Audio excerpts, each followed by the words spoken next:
Does Final Fantasy really need an intro? I mean, I'm going to give you one, but at this point it's kind of perfunctory. Everyone and their Chocobo plush knows what Final Fantasy is, whether you've played one of the games or not. That said, as is required by YouTube reviewer law, I'll go ahead and give a brief summary of its humble beginnings. The original Final Fantasy was released in Japan in 1987 by a little-known company at the time named Squaresoft. This was Square's first foray into the burgeoning RPG genre as they looked to capitalize on the success of the previous year's Dragon Quest from Enix and Chunsoft.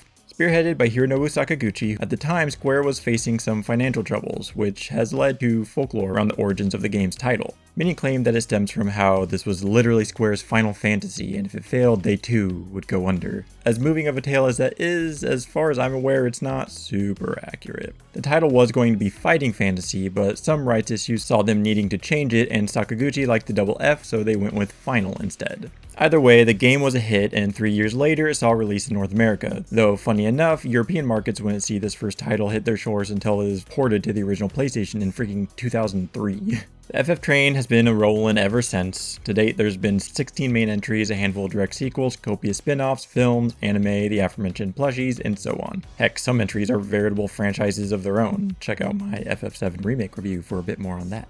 As for my own history with the series, it's a bit spotty. I've completed a handful of main entries, notably 7, 9, 10, 13, and 15, and have put at least a bit of time into most of the rest. By far the ones I'm least experienced with, however, has to be the initial trilogy of games. There are a couple ways to look at the series, at least for the first 9 entries, one of which is a trilogy of trilogies wherein 1 through 3 are the series finding its footing, 4 through 6 are where it really refines the formula established in the first 3, and 7 through 9 are its final steps into the mainstream, all the while embracing a more cinematic flair. As I have hopefully established in my earlier videos, I'm a story and character guy, and because of this, it can be difficult for me to really get into older games, which is where my unfamiliarity with these first 3 entries comes into play. The NES was not super known for its moving narrative and strong character work. This era is still very much rooted in its arcade foundations, and a lot of titles reflect that. RPGs were starting to break away from these roots, but there were some definite growing pains, often in the form of ceaseless grinding and moon logic shenanigans governing what players must do to proceed. Needless to say, I was a smidge wary going into this title. However, I'm happy to report that for the most part, my worries were unfounded. Instead, what I got in this version of the original Final Fantasy was a game chock full of so many pleasant little surprises that made it still a joy for me to experience today, nearly 40 years after its original release.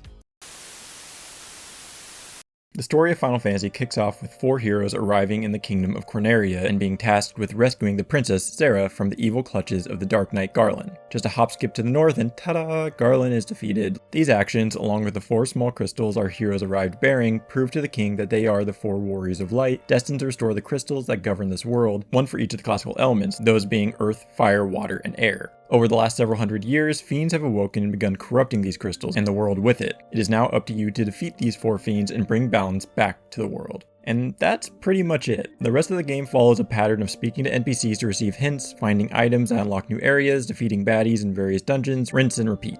A full summary would be kind of boring, honestly, as it would be more or less me running down a checklist. Actually going through the game wasn't itself boring or monotonous, which has a lot to do with the overall structure, but I'll get more into that in a sec. First, I want to cover the ending, which is the one place where the game does something interesting with this narrative. So, spoilers ahead. After defeating the 4 fiends, our heroes learn that Garland did not actually die at your hands in the Chaos Shrine at the beginning of the game. He was transported back in time 2,000 years, which kicks off a time loop wherein his actions in the past awaken the fiends in the present, which leads to his defeat at your hands, and so on. Who knows how many times this has occurred already, but this time, having learned of the time loop, our heroes travel back themselves, redefeating the 4 fiends at the height of their power, as well as taking down Garland once and for all in his true form, Chaos. Doing so leads to an ending text slide wherein we learn that upon defeating Chaos, our heroes travel back to the future, but in changing the past, they've created a world that no longer knows what they've done or the lengths they've gone to in order to save it. Now, all that's left is for them to quietly watch over the world from the sidelines. It's an unexpectedly melancholic note to end on. What should be a triumphant return is undercut by the knowledge that a true hero's work often goes unrecognized, but in the end, that's what makes them heroes.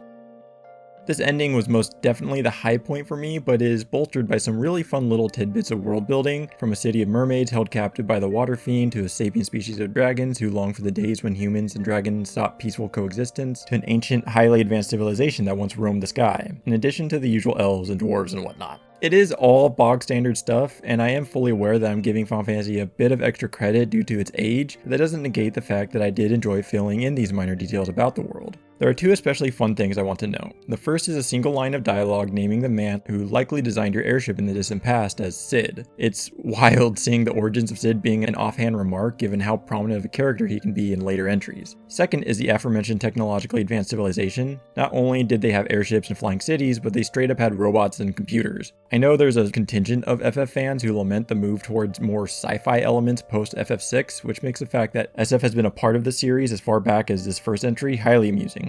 Remember when I mentioned the structure a minute ago? Good, because I genuinely love it and the sense of exploration the structure imparts on the gameplay. For older RPGs, it's not uncommon to hear people mention needing to talk to every NPC in order to figure out where to go, otherwise you risk getting lost or needing to backtrack to find that one person you missed. And yes, that is kind of true here, but there's only like at most a dozen NPCs in any given town with a half dozen towns total, and each NPC only has maybe 2 lines of dialogue, so it's really not that bad. NPCs provide hints at things going on in the world, stuff like the Prince of Elfheim being sick, or rumors of tomes on ancient languages hidden in the Mermaid City, or how there's a mysterious tower to the west that is said to test your courage, etc. Through these hints and the limited traversal, the early game is excellently signposted up through I'd say the fight with the Earth Fiend. After that, the game opens up, and while there is still a fairly set order to the things you need to do, it's up to you to explore and discover what that order is. What really struck me was just how much it felt like a GM in a tabletop game setting up story hooks. You hear things from random passerby that you then go off to investigate, all the while those incidental details and micro-narratives gradually loop back into and progress the main story. There was only one instance in which I got stuck and resorted to using a guide, which was finding where to use the Levistone to unlock the airship. What tripped me up here is there's actually an NPC who says they're looking for Levistone, but that's not where you're supposed to go. There is technically an NPC that gives you a hint, but they only do so after you get the Levistone and they're tucked away in a previously visited town. The only reason you would go there and talk to them at all is because you're probably lost and don't know what to do. If you do decide to play this game after getting the Levistone, go to the desert in the south corner of the map. You'll thank me later.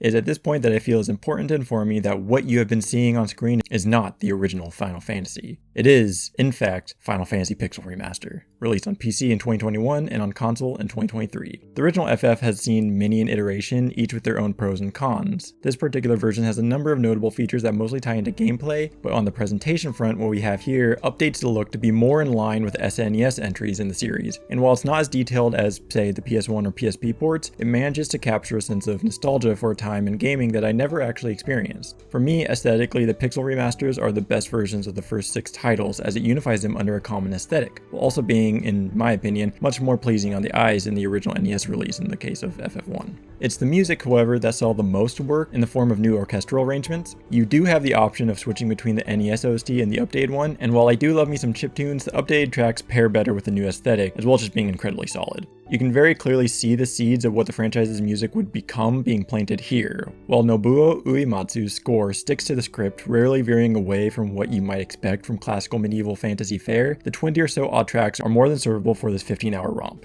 One aspect of the music that I found interesting was how there seems to be this sense of heaviness to the later dungeon themes, lending the endgame a bit more weight as the story comes to a head. This also makes it that much funnier when you get out of a late game dungeon, only to hop into your airship where the single most upbeat theme in the entire game starts blaring. My favorite song has to be one of the earliest you hear, venturing into the Chaos Shrine ready to square off against Garland, only for the music to impart this sense of uncertainty and unease. And then the strings come in, and look, you knew it was going to come down to strings. It always comes down to strings for me. But enough babbling, please enjoy this brief snippet from Chaos Shrine.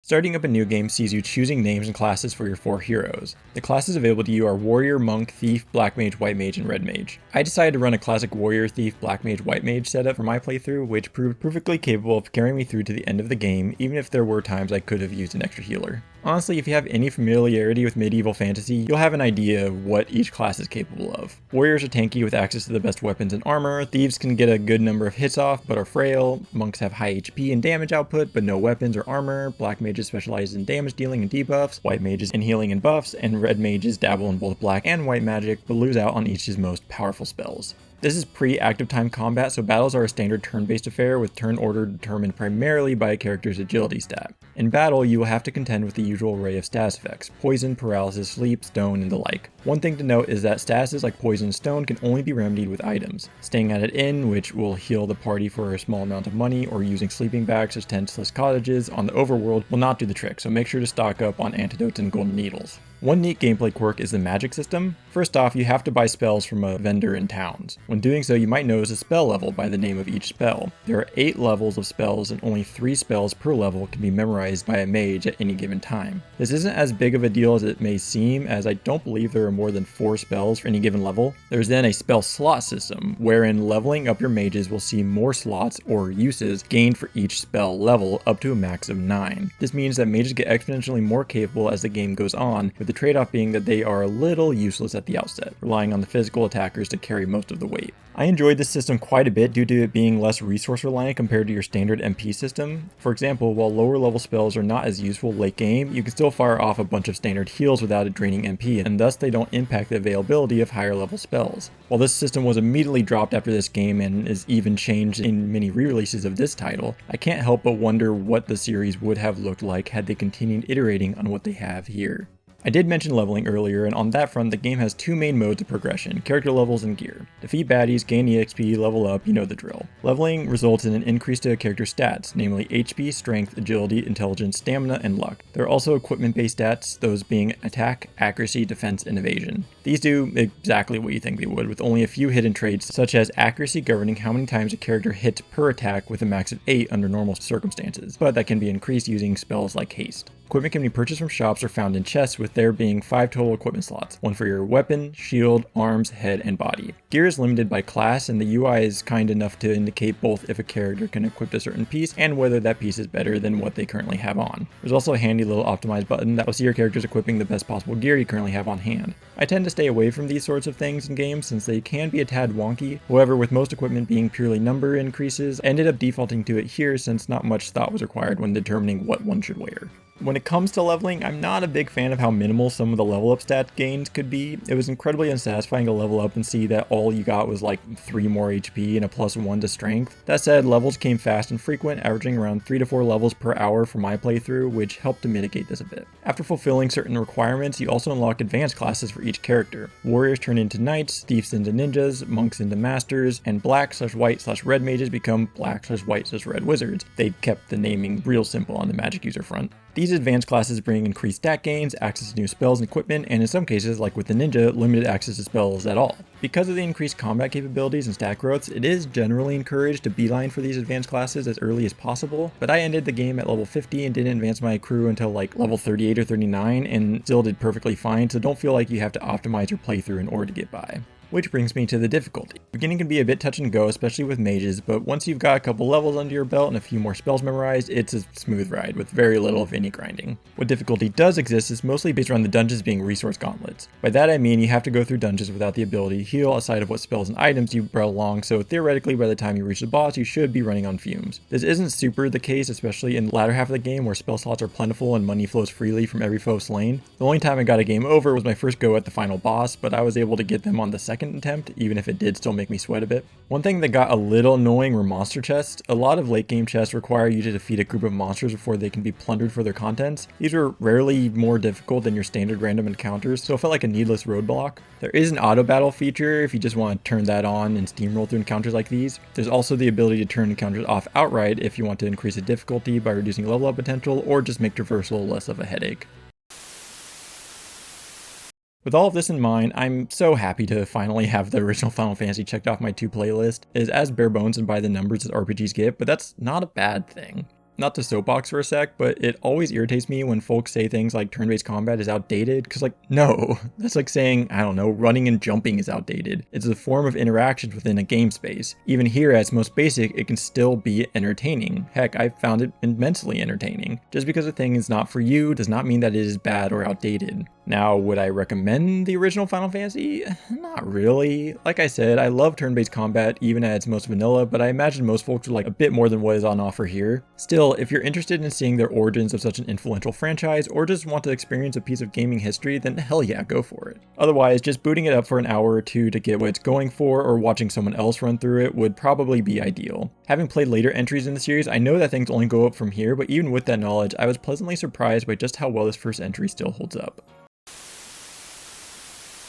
Thank you so much for sticking through this video to the end. It really means a lot. This was a bit of a palate cleanser review for me, short and sweet while also getting me back into the groove of making videos. I don't think I'll be making anything quite as long as my FF7 Remake or Xenoblade Chronicles reviews anytime soon, but you never know, I have a tendency to go on when writing these things. Regardless, if you enjoy what I do here, please consider subscribing, and if you like this video in particular, perhaps drop a like. Let me know your thoughts both on this game and Final Fantasy in general in the comments. For now, please take care of yourselves, and next time I think we'll take a look at something a little more super.